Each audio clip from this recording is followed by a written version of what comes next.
जय हिंद। स्वागत है आप सभी का आपके अपने YouTube चैनल अमृत एकेडमी पे।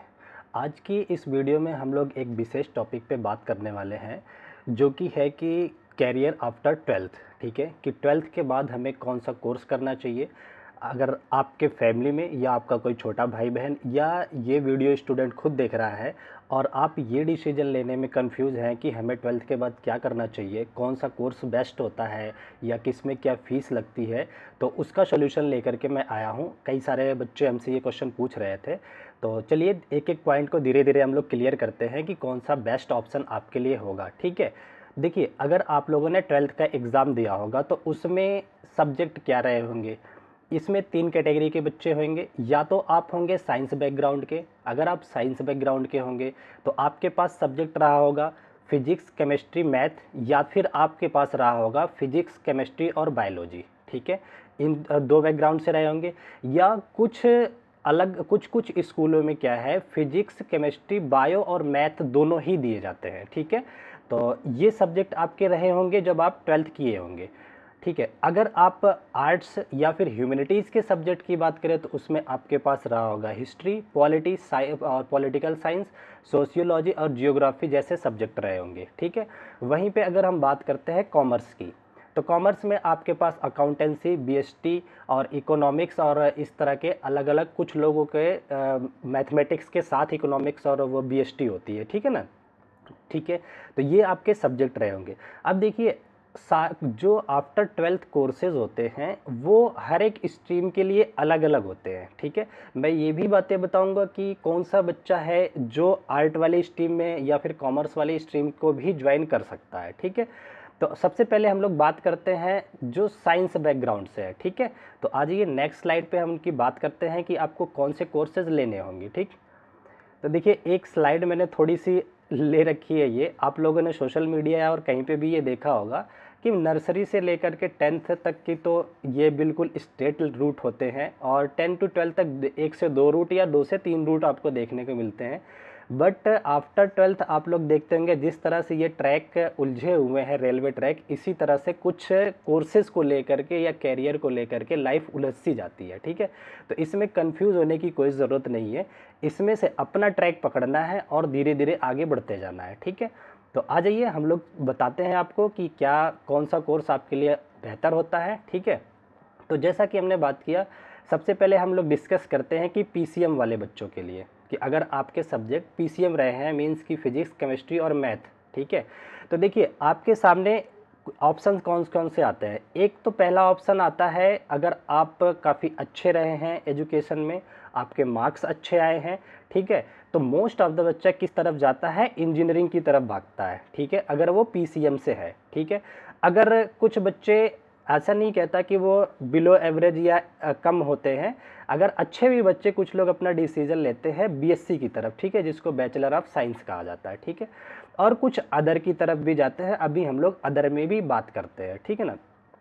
अब देखिए सबसे पहले हम लोग बात करते हैं इंजीनियरिंग के लिए, कि अगर आप 12th में अच्छी रैंक, मतलब अच्छा परफॉर्म किए, अच्छी परसेंटेज है आपकी और आपका मन है इंजीनियरिंग के लिए, तो उसमें आपके लिए देखिए कई सारे ऑप्शंस खुल जाते हैं।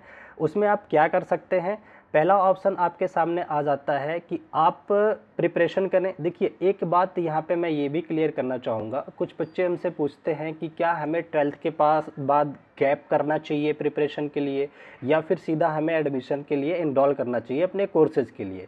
उनमें भी हम चर्चा करेंगे। ठीक है, तो देखिए अगर आपका रिजल्ट अच्छा है और आप इंजीनियरिंग के फील्ड में जाना चाहते हैं, तो पहला ऑप्शन ये होता है कि आप जेई मेंस और जेई एडवांस का एग्ज़ाम दें और आईआईटी और एनआईटी जैसे कॉलेजेस से अपनी इंजीनियरिंग कंप्लीट करें।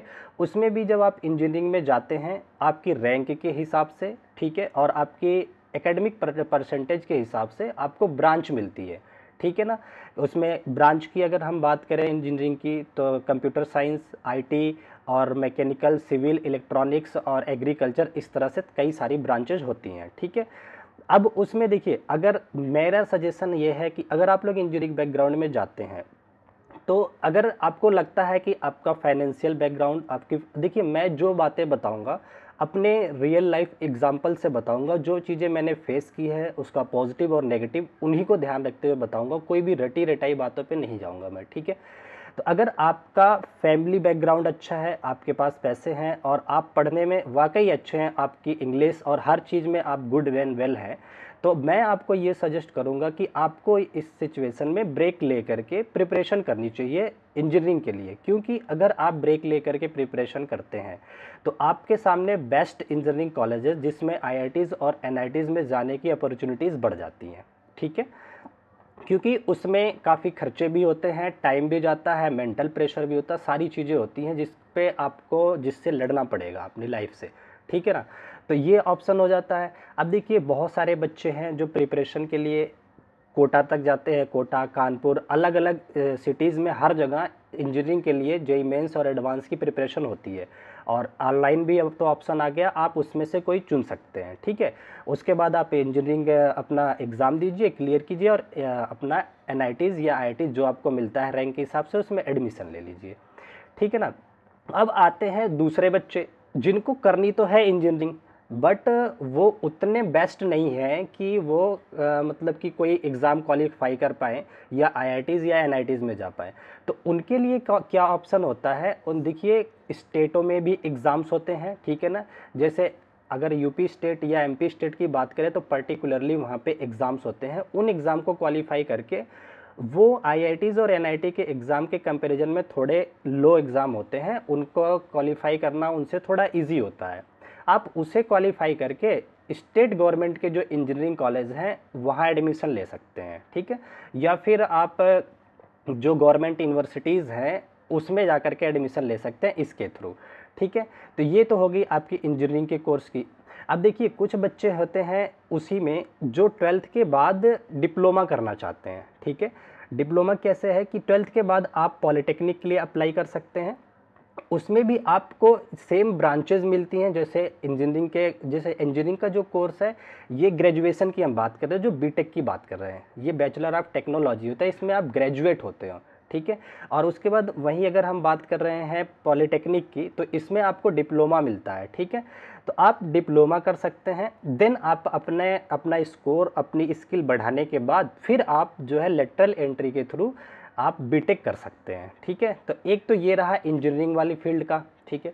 दूसरा, जो बच्चे बीएससी करना चाहते हैं उनके पास क्या ऑप्शन है? देखिए अगर आप पीसीएम या पीसीबी बैकग्राउंड से हैं तो आप बीएससी के लिए जा सकते हैं। ये कोर्सेज होते हैं, ये 3 साल का होता है। वहीं बीटेक की बात करें तो 4 साल का होता है और डिप्लोमा जो होता है वो आपका 2 ईयर का कोर्स होता है आफ्टर 12, ठीक है ना? ये चीज़ें हो गई। देखिए बीएससी में आप क्या ले सकते हैं, आप फिजिक्स से सब्जेक्ट से बीएससी कर सकते हैं अगर आपकी फिजिक्स अच्छी रही है 12th में, ठीक है? या फिर आप केमिस्ट्री से कर सकते हैं या आपके पास ऑप्शन होता है मैथ से, ठीक है? और जो बच्चे पीसीबी बैकग्राउंड से हैं उनके लिए क्या ऑप्शन होते हैं, वो जूलॉजी या बॉटनी लेकर के अपना सब्जेक्ट अपनी बीएससी कर सकते हैं, ठीक है? अब देखिए क्या है, साइंस बैकग्राउंड के लिए एक बेस्ट अपॉर्चुनिटी ये होती है कि ये आर्ट वाले कोर्सेज को भी कर सकते हैं, ठीक है ना? अगर आपने 12th मान लो पीसीएम या पीसीबी से किया है तो आप जो मान लो बीकॉम हो गया या फिर बीबीए हो गया, बीसीए हो गया, कोई सा भी कोर्स जो आर्ट और मैं अभी बताऊंगा जो आर्ट और कॉमर्स के लिए है उनके लिए भी आप अप्लाई कर सकते हैं, ठीक है ना? तो ये तो हो गया हमारा इसके लिए। अब अदर कोर्सेज़ की अगर मैं बात करूं, ये जो अदर है, अगर आप मान लो ना तो इंजीनियरिंग की तरफ जा रहे हैं और ना ही बीएससी की तरफ जा रहे हैं, अदर क्या कर सकते हैं? अगर आप वो है आपका पीसीबी है तो आप किस में जा सकते हैं, बी फार्मा कर सकते हैं, फार्मेसी, ये मेडिसिन की फील्ड में ही इसमें भी आपका कैरियर बनता है, ठीक है? या अगर आपका इंटरेस्ट आर्मी वगैरह में है और आप फिजिकली फिट है, ठीक है, तो आप एनडीए की तरफ जा सकते हैं, ठीक है? ये भी काफ़ी अच्छी जॉब होती है, यहाँ से काफ़ी अच्छा कैरियर होता है, इसमें नेवी, मर्चेंट और इन सब में आपको जॉब मिल सकती है। तो ये हमारा हो गया, किसके लिए ऑप्शन हो गया, जो साइंस बैकग्राउंड के बच्चे हैं, ठीक है ना? और अगर आपको कोई भी डाउट होता है तो आप कमेंट करके पूछ सकते हैं, मैं पर्सनली आपको ज़रूर रिप्लाई करूंगा और जितनी हद तक मेरे से हेल्प होगी मैं आपकी हेल्प करने की पूरी कोशिश करूंगा, ठीक है? अब हम बात कर लेते हैं अपने उन बच्चों की जो आर्ट बैकग्राउंड से हैं, जिन्होंने पीसीएम वगैरह नहीं लिया था 12th में, ह्यूमैनिटीज़ जैसे सब्जेक्ट से 12th किया है और वो पढ़ने में काफ़ी अच्छे हैं, तो वो क्या कर सकते हैं, ठीक है? तो देखिए उनके लिए सबसे पहला, ज़्यादातर जो बच्चे जाते हैं वो जाते हैं बैचलर ऑफ आर्ट के लिए, जिसको कि बीए के नाम से जाना जाता है, ठीक है ना? इसके लिए जाते हैं। ये भी आपका 3 ईयर का कोर्स होता है, ठीक है। इसमें भी आपके पर्टिकुलरली सब्जेक्ट होते हैं कि आपका कौन सा सब्जेक्ट है, हिस्ट्री, जियोग्राफी, पॉल साइंस, जो भी आपका सब्जेक्ट रहा है, जो आपको पैसा पसंद है वो आप ले सकते हैं, ठीक है ना।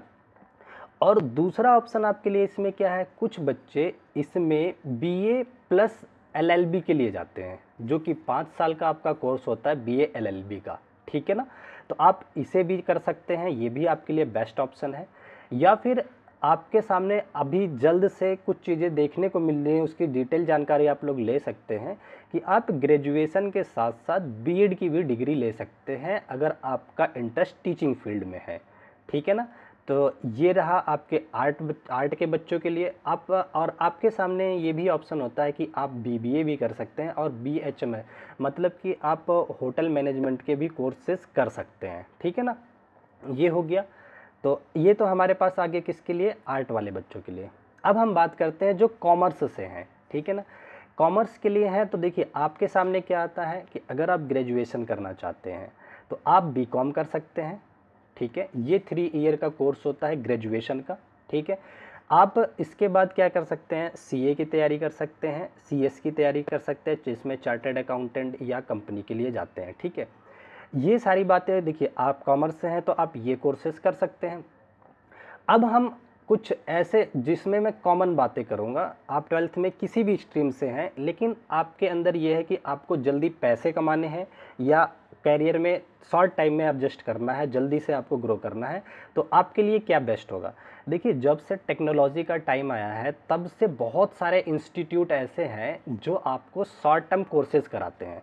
उन कोर्सेज में आप क्या कर सीख सकते हैं, मान लो कंप्यूटर एप्लीकेशन सीख सकते हैं, ठीक है। आप टाइपिंग सीख सकते हैं, ठीक है। उसके थ्रू आप जॉब ले सकते हैं।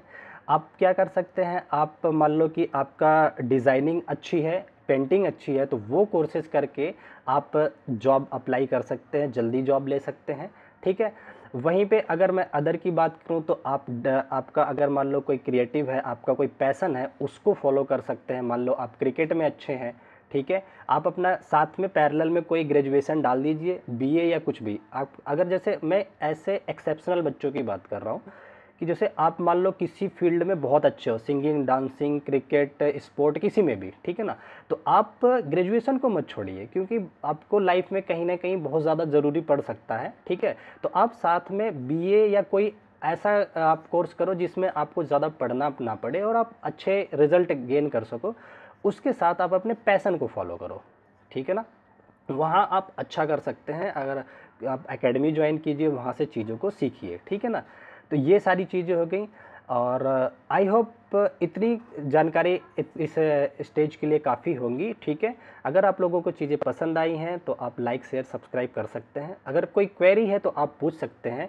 बाकी जब आप कहेंगे, आपका एडमिशन हो जाता है, तो ग्रेजुएशन में आपको कैसे पढ़ाई करनी है, क्या कैसे एग्ज़ाम्स होते हैं या उसके बाद क्या ऑप्शंस होते हैं, उसके बारे में भी फिर मैं चर्चा करूंगा, ठीक है ना। अच्छा, एक चीज़ मैं साथ में और बता देना चाहता हूं, जो कि मैं बात करूं कि कुछ अदर बोर्ड, जो स्टेट बोर्ड के बच्चे, जैसे मैं मान लो यूपी बोर्ड के बच्चों की बात कर लूँ, ठीक है ना। तो इसमें कुछ ट्रेंड रहा है कि बच्चे क्या करते हैं कि डिस्टेंस से, वैसे तो वो रहता है रेगुलर, वो अपना बीए या फिर बीएससी के लिए अप्लाई कर देते हैं और उसका एग्ज़ाम देते रहते हैं। साथ में ये क्या करते हैं, गवर्नमेंट एग्ज़ाम्स की प्रिपरेशन करते हैं। गवर्नमेंट एग्ज़ाम्स में सपोज़ यूपीएससी की प्रिपरेशन करते हैं या एसएससी के एग्ज़ाम, बैंक के लिए, या वनडे एग्ज़ाम्स जितने होते हैं आपके, यूपी पुलिस, यूपीएसआई, इन सारे एग्ज़ाम्स की प्रिपरेशन करते हैं। तो आप इस चीज़ के लिए भी सोच सकते हैं। अगर आपको लगता है कि आपको रेगुलरली केवल ग्रेजुएशन पे नहीं टाइम देना है, साथ में आपको अदर भी कुछ करना है, तो आप इधर भी जा सकते हैं, ठीक है ना। तो इस वीडियो को हम लोग यहीं तक रखते हैं। आई होप आप लोगों को काफ़ी जानकारी मिली होगी, ठीक है। अपना कोर्स सेलेक्ट करने के लिए कोई भी इशू होता है तो आप कांटेक्ट कर सकते हैं, कमेंट करके पूछ सकते हैं। Thank you so much. फिर मिलते हैं अपनी नेक्स्ट वीडियो में, तब तक के लिए बाय बाय, टेक केयर।